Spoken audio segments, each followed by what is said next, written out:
बिलावल भुट्टो को आप कहाँ देखते हैं? पिछले दिनों में पीपल्स पार्टी की तरफ से बार बार कहा जा रहा था कि अगले वजीर आजम बिलावल भुट्टो होंगे, फिर उसके बाद थोड़ा ये शोर थम गया। बिलावल भुट्टो साहब अब अमेरिका के दौरे पर भी गए हैं और शायद अब कुछ ये बात चल रही है कि वजारत उज़्मा के लिए वो भी कंसिडर किए जा सकते हैं। तो आपको क्या लगता है, ऐसा जोड़ तोड़ पीपल्स पार्टी कर सकती है?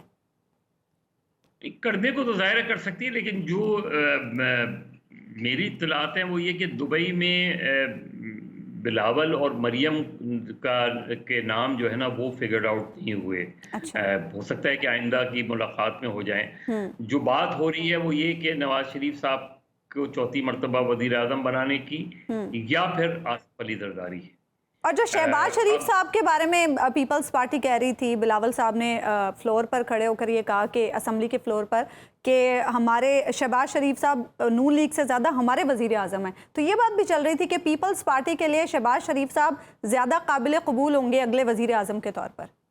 अगर मियाँ साहब के मामलात कुछ नहीं ठीक होते तो ऐन मुमकिन है कि, क्योंकि उसके बाद तो कैंडिडेट्स जो है शहबाज शरीफ हैं, मरियम नवाज साहिबा ऐन मुमकिन है। अब अगेन वो हम देखेंगे कि किस तरीके से पार्टी पोजीशंस किस तरह होंगी, लेकिन वजारत आला के लिए मरियम नवाज साहिबा हो सकती हैं।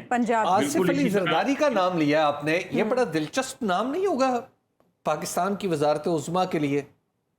मैंने एक मरतबा हबीब जब 2008 में इलेक्शंस हुए थे, इलेक्शंस हो गए थे, तो मैंने जो है वो आसिफ अली जरदारी साहब का इंटरव्यू किया था पोस्ट इलेक्शन। और इलेक्शन से पहले वो मुझे अलग ले गए और उन्होंने कहा कि तुम्हारा क्या ख्याल है कि मुझे क्या पोजीशन लेनी चाहिए। मैंने कहा जी मैं कौन होता हूँ आपको ये बताने वाला कि आपको क्या पोजीशन लेनी चाहिए। आपको पार्टी पोजीशन लेनी चाहिए या सरकारी पोजीशन लेनी चाहिए। और फिर मैंने उनसे जो इंटरव्यू के दौरान भी सवाल इसी तरह किया था कि क्या मैं मुल्क के अगले जो है वो वज़ीर आज़म या सदर से या उससे इंटरव्यू कर रहा हूँ। तो उन्होंने सिर्फ इतना जवाब दिया था कि अगला जो भी वज़ीर आज़म या सदर होगा वो पीपल्स पार्टी का कारकुन होगा। अब वो उनका एक तरीक़ेकार है। ये वो मुझे लगता है इसलिए कि मैं इसलिए रूल्ड आउट नहीं कर सकता। अच्छा। कि बहरहाल ये उस कई लिहाज से पीपल्स पार्टी और जरदारी साहब के लिए ये उनके लिए यकीनन ज़ाहिर है एक फैक्टर नवाज शरीफ और आसिफ जरदारी साहब हों या इमरान खान हों, उस नुक्ते नज़र से अगर हम 5 साल का टेन्योर लें जो कि पाकिस्तान में कम होता है, लेकिन उस नुक्ते नज़र से देखें तो ये इन लोगों का एक लिहाज से आखिरी इलेक्शन है। और ऐन मुमकिन है कि सदर वज़ीर आज़म, अगर इन दोनों पार्टियों की हुकूमत बनती है तो सदर वज़ीर आज़म के दरमियान वो हो कि एक सदर हो जाए एक वज़ीर आज़म। अब सदर तो जरदारी साहब रह चुके हैं 5 साल, और सदर का के ओहदे के जो भी उनके इख्तियारात थे वो उन्होंने पार्लियामेंट को दे दिए हैं। तो मेरे लिहाज से आई स्टिल, अगर ये चॉइस बन जाती है ठीक दोनों के दरमियान, तो मैं रूल्ड आउट नहीं कर सकता मैं, क्योंकि देखें बिलावल के पास वक्त है अभी बहुत, और मरियम के पास भी वक्त है। तो ये मुझे लगता ये है कि अगर आइंदा गवर्नमेंट बनती है इन पार्टियों की, इन दोनों पार्टियों की, तो इन दोनों कैंडिडेट्स में या फिर कोई तीसरा ही हो सकता है।